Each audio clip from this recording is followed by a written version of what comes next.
So this picture is a picture from the moment my wife and I shared that we were going to have our first child with our family. And so when I look at this picture, I see things a little differently than maybe you do. I see a vision of a beautiful future, of a beautiful family. But as time went on, that vision didn't come to truth. The reality of what took place was a little different. And I think that we could relate to that our visions don't match the reality that takes place. And so there's a story, really kind of a tragic yet triumphant story simultaneously, about someone in the Bible, and his name is Prince Mephibosheth. And it takes place about 3,000 years ago, and he had this vision of his life that didn't come to truth. And so he lived in the palace, and his father was Jonathan, the first in line to be king. And Jonathan was a good man and a good father, and valued people and had compassion on people, and regularly showed God's love and kindness to people. And Jonathan's father, Mephibosheth's grandfather, was King Saul. And so Mephibosheth's vision of his future was one where he would be king someday, was one where he would be a warrior like his dad and his grandfather and protect the people of Israel. And as king, he would be able to represent God and show God's kindness and love to his people. But in one day, that vision came crashing down. And that day was when his father and his grandfather were killed in battle. And so that day, his nurse, people that were there to provide for him when he was young, had to get him out of the palace as quickly as they could, otherwise he would get killed too. And in that process, he became crippled, broke both of his legs, and they took him to a place called Lo-Debar. And Lo-Debar is drastically different from the palace where a king would live. In Hebrew, Lo-Debar means pastureless. It's a place where it's barren and desolate and nothing can grow. And so in one day, his vision of his future drastically changed. He would no longer be a warrior, being crippled. He would no longer be king. And he could no longer represent God and show kindness and love to people. Now his vision of his future was one of shame, just living out his days in a barren place. But a new king came, King David. And King David was seen as a man after God's own heart. And he was a good king, one that showed compassion and love and kindness. God's compassion, love, and kindness to people. And he wanted to show this love and kindness to King Saul's family. And King Saul and David had this tumultuous relationship. They didn't get along. At one moment he was loved, and the next moment he was hated and on the run. But that did not mean David would neglect his responsibility to reflect God's kindness and love to people. So he asks his attendant, he says, is there anyone, this is in 2 Samuel chapter 9, is there anyone alive from Saul's family? I want to show God's kindness to them. So Mephibosheth was summoned from that barren place of Lo-Debar. And again, Mephibosheth's vision changed.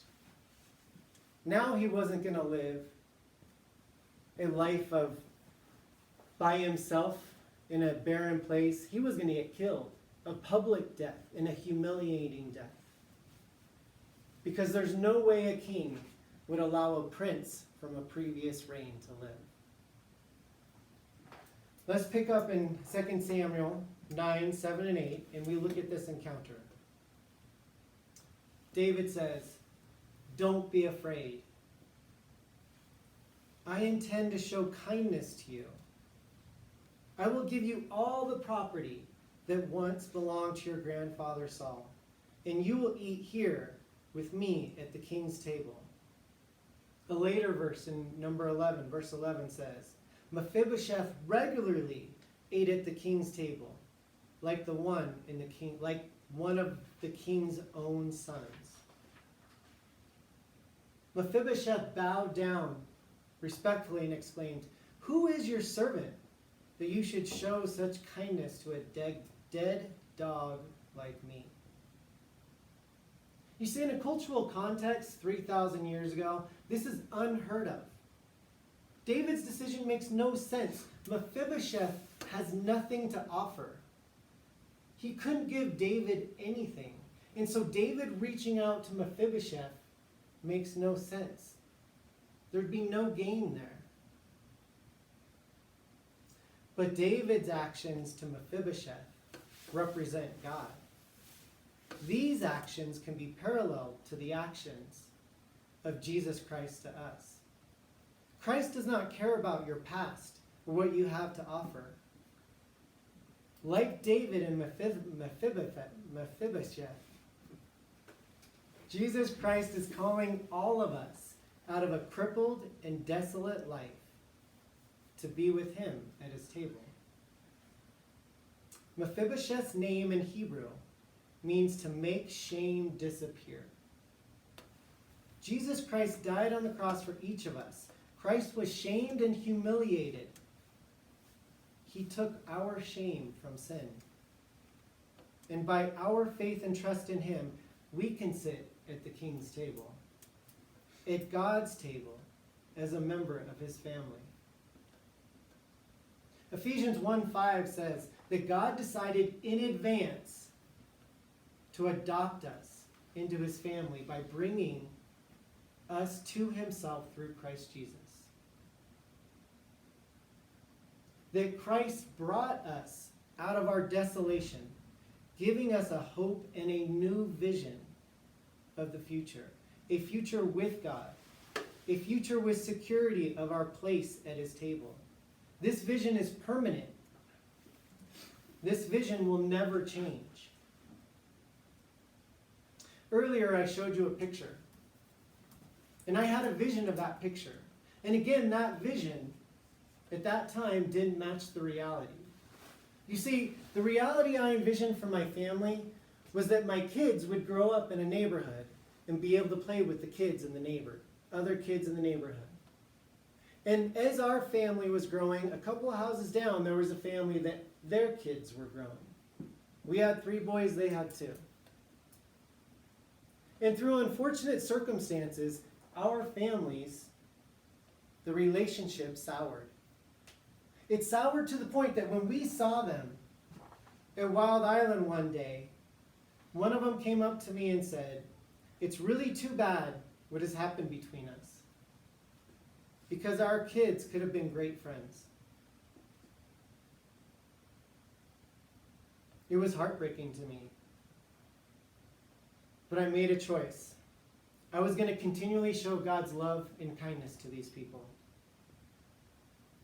I made gift bags at Halloween and Christmas and put them in their mailbox. When it snowed, I shoveled their driveway. When they drove by in the car, straight-faced, I still waved.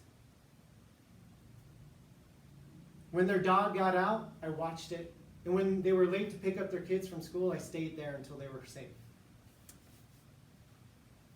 Eventually, sharing God's love and kindness caused something to grow from something that was barren and desolate in our relationship. Our kids are now friends. They shared the joy of birthdays together, and they come over and play, and our kids were invited to their house. But this growth is not a result of me or my actions. I could take credit for messing up the relationship. But what caused a difference is God's love and kindness. There's only one thing that can make something grow out of nothing, and that's God's love and kindness. The example that David gave to us with Mephibosheth. So, if you are sitting at God's table and have been adopted into his family, you are given the responsibility to represent God and to share God's kindness and love to people. Who will you share it with? Roll top. Is it? Dude, by like 2 1 seconds. second. 1 second. I was worried about that time. And I didn't even start my watch. If you would have been late. That's good. I might have paused it on this one.